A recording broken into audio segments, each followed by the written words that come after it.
Our first lesson is from Ecclesiastes. For everything there is a season, and a time for every matter under heaven, a time to be born and a time to die, a time to plant and a time to pluck up what is planted, a time to kill and a time to heal, a time to break down and a time to build up, a time to weep and a time to laugh, a time to mourn and a time to dance, a time to throw away stones and a time to gather stones together, a time to embrace and a time to refrain from embracing, a time to seek and a time to lose, a time to keep and a time to throw away, a time to tear and a time to sow, a time to keep silent and a time to speak, a time to love and a time to hate, a time for war and a time for peace. Hear what the Spirit is saying to God's people. Thanks be to God. God, plant a garden in our land where peace and justice grow. God of abundance, you blessed Israel and returned the exiles to their homeland. You forgave the disobedience of your people and covered all their sins. Therefore, we will listen carefully to what you are saying, Almighty One. Your voice speaks a word of peace to those who follow you, wholeness and happiness to those who remain faithful and do not return to their foolish ways. God, plant a garden in our land where peace and justice grow. Your saving power is near those who worship you. Your glorious presence takes up residence in their land. Loving kindness and trustworthiness are bosom buddies. Equity and peace embrace each other. Fidelity sprouts and yields a bumper crop. Justice rains down from heaven. God, plant a garden in our land where peace and justice grow.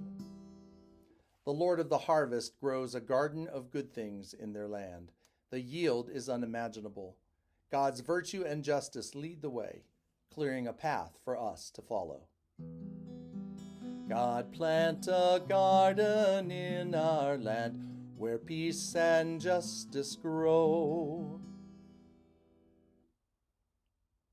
Our second lesson is from the book of Romans.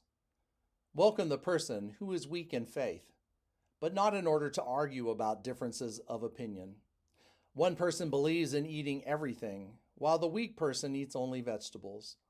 Those who eat must not look down on the ones who don't, and the ones who don't eat must not judge the ones who do, because God has accepted them. Who are you to judge someone else's servants?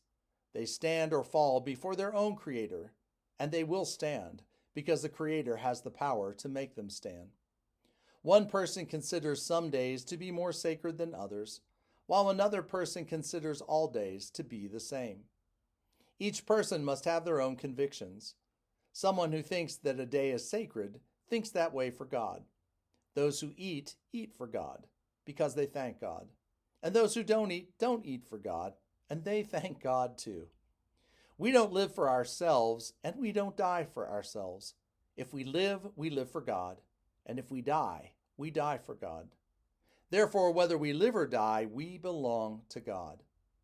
This is why Christ died and lived, so that he might be Lord of both the dead and the living.